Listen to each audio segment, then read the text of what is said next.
Bienvenue dans cette première capsule vidéo, une série de petites vidéos qui vous présenteront différentes options et comment les activer ou employer. Donc vous comprendrez tout de suite tout leur intérêt sur les trois domaines que je ressors, à savoir ce qui est de l'ordre de la pédagogie et de la didactique, ce qui est de l'ordre de la gestion de votre groupe classe Zoom et enfin ce qui est de l'ordre de la sécurité. Je n'ai aucune prétention de vous dire que Zoom est l'outil idéal, il y en a d'autres, mais j'ai juste la volonté de partager des pratiques qui sont répandues tout à la fois dans le monde éducatif francophone et anglo-saxon, deux mondes dans lesquels je puise mon expérience. La formation en ligne, la visioconférence, l'échange entre deux classes sur deux continents, je l'ai démarré la première fois en 1995. Il y a un quart de siècle. Ce n'est donc pas une révolution, mais le confinement nous oblige à aller vers ces outils au service de nos élèves. Et les outils ont clairement évolué et Zoom est clairement une plateforme attractive dans ce temps de confinement. Alors, je ne vais pas vous montrer comment télécharger Zoom, comment faire une inscription, ce genre de choses. Là, vous trouverez assez de didactiels sur Internet pour ça.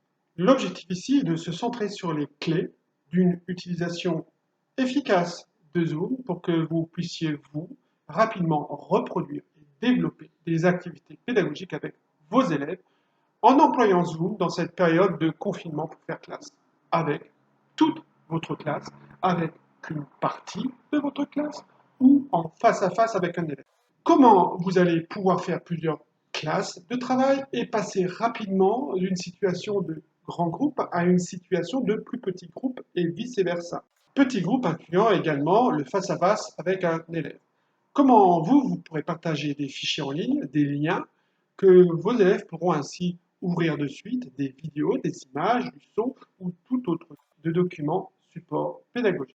Ce volet de l'utilisation technique de Zoom vous permettra de planifier vos séances au mieux.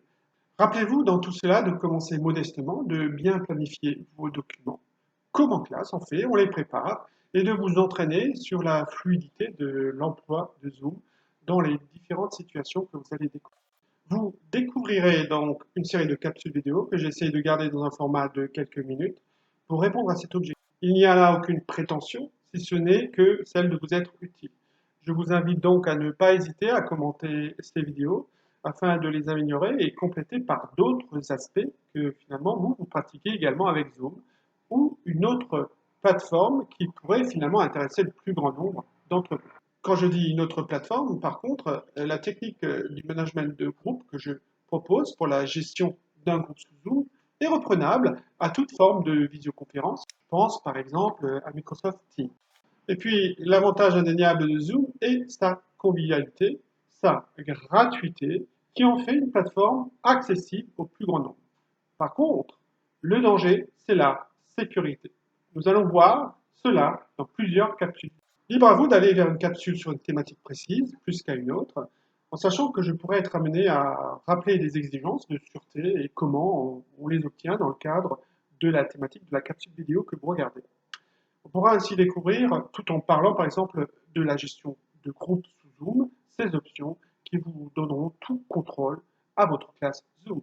Passons maintenant à la présentation de ce plan de formation pour faire une classe Zoom.